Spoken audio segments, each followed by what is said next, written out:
ये कहानी है मुंबई मेट्रो के पिलर की। Pillar number 108। देखने में तो ये मेट्रो का आम पिलर जैसा लगता है, पर सूरज ढलते ही यहाँ सब कुछ बदल जाता था। उस समय गौरव मुंबई में आया था और वो मेट्रो से सफर किया करता था। एक रात लगभग 10 बजे की बात थी। गौरव मेट्रो ट्रेन से उतरा। उसे सिगरेट पीने का मन था, इसीलिए वो सुनसान ठिकाना ढूंढ रहा था और पिलर नंबर 108 पर उसकी नजर गई। वहाँ जाता हूँ, वहाँ कोई नहीं है। जब गौरव पिलर के पास जा रहा था तो आसपास खड़े लोग उसे घूरे जा रहे थे, पर किसी ने उसे रोका नहीं। खैर, गौरव पिलर के पास पहुंचा और उसने अपनी सिगरेट जलाई। अभी यहीं से कुछ पार्सल ले लेता हूँ। कौन घर जाकर खाना बनाएगा? गौरव को ताली की आवाज आने लगी। जैसे ही वो पीछे घूमा तो एक किन्नर उसके पीछे खड़ा था। गौरव को देखकर किन्नर ने ताली बजाई। अरे ये चिकना यहाँ नया है क्या? तुम्हें क्या करना है? मुझे क्या करना है? मैं तो यूं ही पूछ रही थी। बहुत गुस्से में है रे तू चिकने। चंदा ने गौरव की दाढ़ी को छूने की कोशिश की। दूर रह मुझसे। अच्छा ऐसी बात। अब तो तू जहाँ जाएगा मैं तेरे साथ जाऊंगी, समझा क्या चिकने? चंदा से पीछा छुड़ाने के लिए गौरव वहां से आगे चलने लगा। चंदा भी उसके पीछे पीछे चली जा रही थी। मेरा पीछा क्यों कर रही हो? मेरी मर्जी, तू बड़ा चिकना है रे। गौरव तेजी से चलने लगा। चंदा उसके पीछे ही थी। गौरव एक चाइनीज काउंटर पर गया। भाई मुझे एक फ्राइड राइस दे दो पार्सल।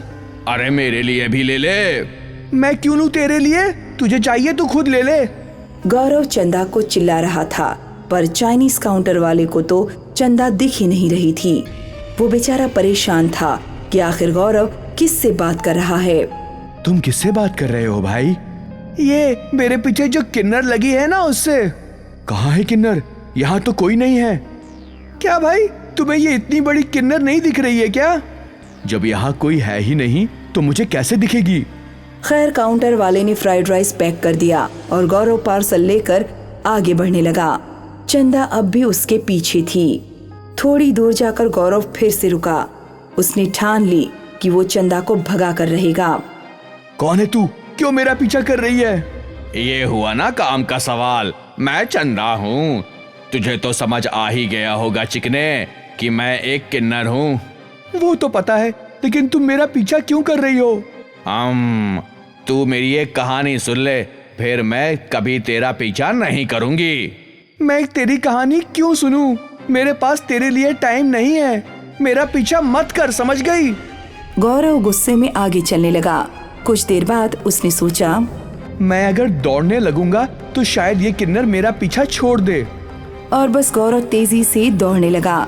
चंदा भी उसके पीछे पीछे दौड़ रही थी।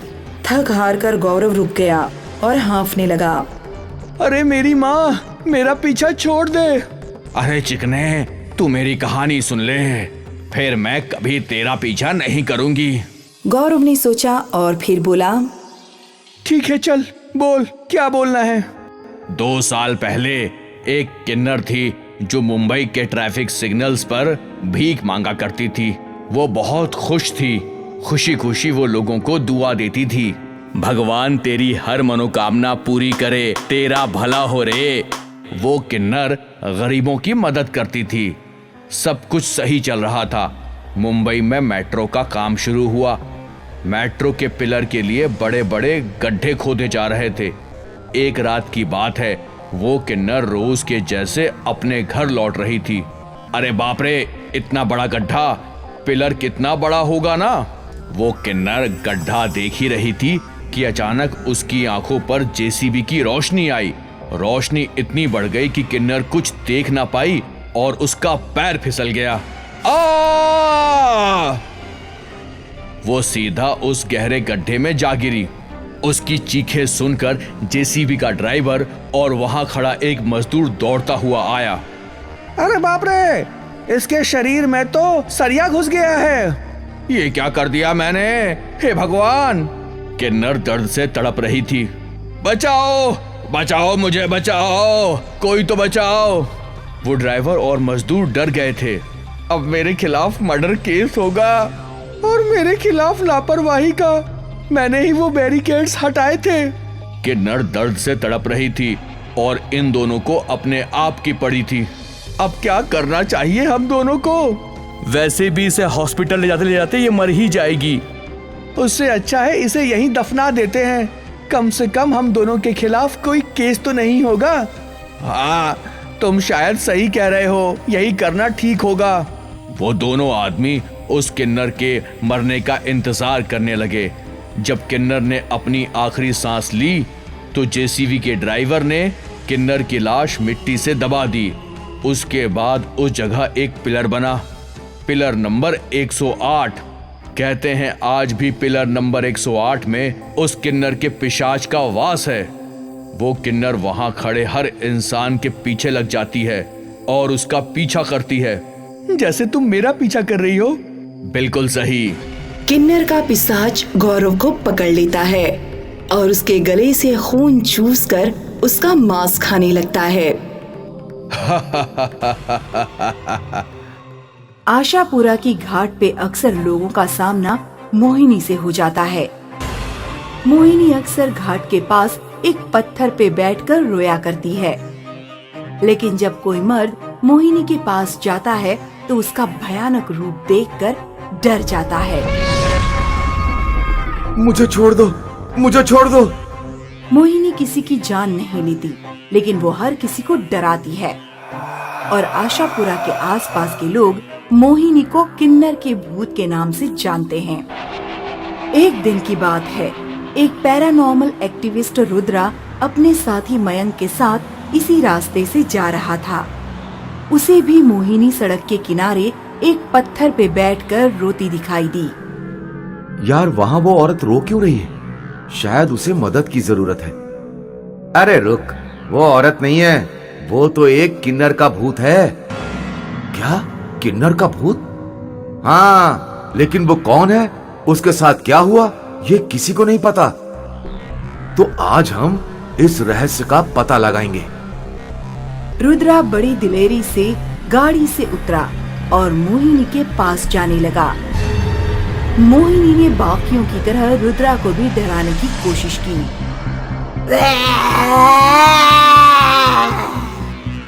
मुझे मर्दों से नफरत है।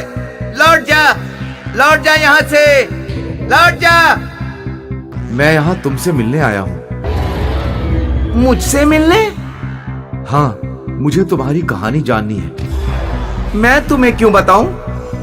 क्योंकि तुम यहाँ किसी मकसद से बैठी हो। शायद मैं तुम्हारी मदद कर सकूं। कोई मर्द मेरी कभी मदद नहीं कर सकता, क्योंकि तुम पहले इंसान हो जिसने मुझसे मेरा दर्द पूछा है। इसलिए सुनो, मेरा जन्म एक बड़े ही रईस खानदान में हुआ था, लेकिन मेरे जन्म से उस खानदान की इज्जत उछल गई। इसलिए मेरे बाप ने मुझे दूसरे किन्नर के हवाले कर दिया। ये किन्नर थी कामिनी, जो मेरे लिए माँ थी। मेरी माँ ने मुझे पाला पोसा और बड़ा किया। अक्सर लोग मुझे छेड़ा करते थे, लेकिन मेरी माँ ने डट कर सबका मुकाबला किया। वो मेरी शक्ति थी। मेरी माँ एक बहुत अच्छी क्लासिकल डांसर थी और उनकी वजह से मैं भी क्लासिकल डांस सीख पाई। मुझे कई नेशनल लेवल अवार्ड मिले अपने डांस के टैलेंट के लिए, लेकिन फिर भी लोग मुझे हमेशा चिढ़ाया करते थे। वो देख, एक रुपए देना। मुझे लोगों की बातों का बुरा लगता था, लेकिन मैं कभी उनसे झगड़ती नहीं थी। मैं बस अपने घर जाकर रोने लगती थी। मोहिनी, क्यों रो रही है? क्या ये सब तेरे लिए नया है? लेकिन माँ, ये लोग हमें इंसान क्यों नहीं समझते? क्यों रोज हमारा मजाक बनाते हैं? क्या इनको लगता है कि हमारा दिल नहीं है? कुछ तो लोग कहेंगे, लोगों का काम है कहना। ये गाना याद है ना? सिर्फ इतना याद रखो, तुम जो हो, जैसी हो, अच्छी हो, बस लोग चाहे जो भी सोचे। मेरी माँ के प्रोत्साहन से मैंने अपना क्लासिकल डांस जारी रखा। जब मैं एक स्टेज पे परफॉर्मेंस कर रही थी और अचानक एक गुंडा स्टेज पर हंगामा करने लगा। अबे ये देख कौन आया है, इसको आया कहूं या आई? इतने बुरे दिन भी नहीं आए कि अब इसका नाच देखना पड़े हमें। मैं मुंडी झुकाकर इस गुंडे की बात सुन रही थी, तभी एक हाथ मेरे कंधे पे आया। ये वो है जिसके पैरों की तू धूल भी नहीं है। ये वो है जिन्होंने क्लासिकल डांसिंग के कई पदवियां जीती हैं।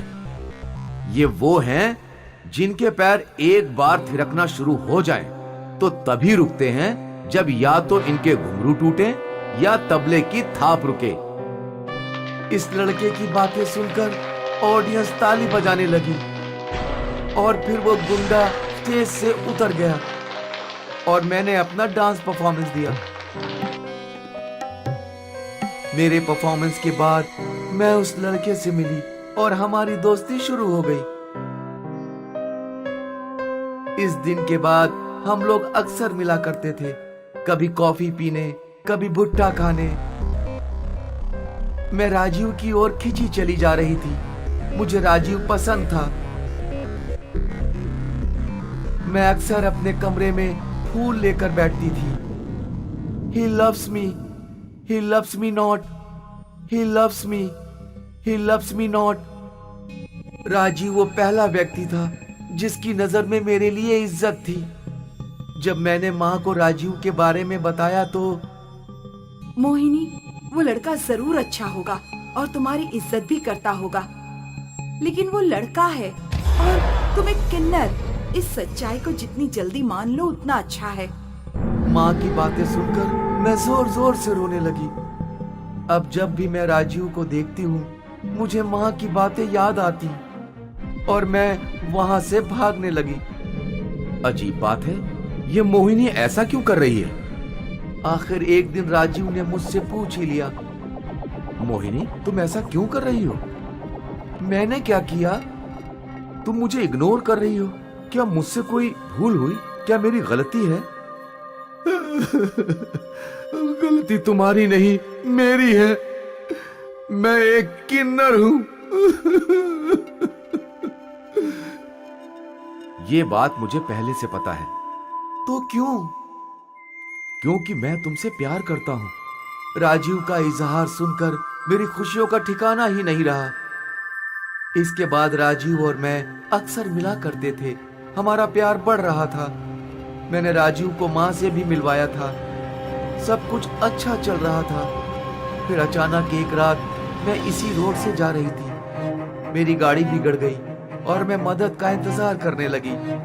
मेरी किस्मत देखो, जो मदद करने आया वो वही गुंडा था। ए जाने मन, आधी रात को यहाँ? मैं उस गुंडे से दूर भागने लगी। वो गुंडा और उसके दोस्त मेरा पीछा करने लगे। उस दिन तो तू बच गई, आज कैसे बचेगी? आज तो ये हम लोगों के लिए नाचेगी। मैं भागते भागते एक पेड़ के पीछे छिप गई कि उन गुंडों ने मुझे ढूंढ लिया। मैं फिर से अपनी जान बचाने के लिए भागने लगी। आज तो तुझे नहीं छोड़ूंगा। मैं भागते भागते ये घाट चढ़ने लगी। उन गुंडों ने मेरा पीछा किया। डरी सहमी मैं मदद की भीख मांग रही थी, लेकिन इस वीराने में मेरी मदद करने वाला कोई था ही नहीं। आखिर मैं घाट के किनारे पहुंच गई। मेरे पास आगे जाने के लिए रास्ता ही नहीं था। मुझे छोड़ दो, मैंने तेरा क्या बिगाड़ा है? वो गुंडा मेरी ओर बढ़ने लगा और जैसे ही मैंने पैर पीछे लिया, मैं घाट से नीचे गिर गई। उन गुंडों की वजह से मैं मर गई और भूत बन गई। मेरा हंसता खेलता जीवन उजड़ गया। मेरी माँ मुझसे दूर हो गई। मेरा प्यार मुझसे दूर हो गया और अगले ही दिन मैंने उन गुंडों से बदला ले लिया। मैंने उन्हें उनके ही घर से खदेड़ा, यहाँ लाया और इसी घाट से नीचे फेंक कर उन्हें मार दिया। मेरा बदला पूरा हो गया। तो तुम्हें मुक्ति क्यों नहीं मिली? क्योंकि मेरा प्यार अधूरा रह गया। राजीव आज भी मेरी याद में रोता है, और जब तक वो मुझे याद करके रोता रहेगा तो मुझे मुक्ति नहीं मिलेगी।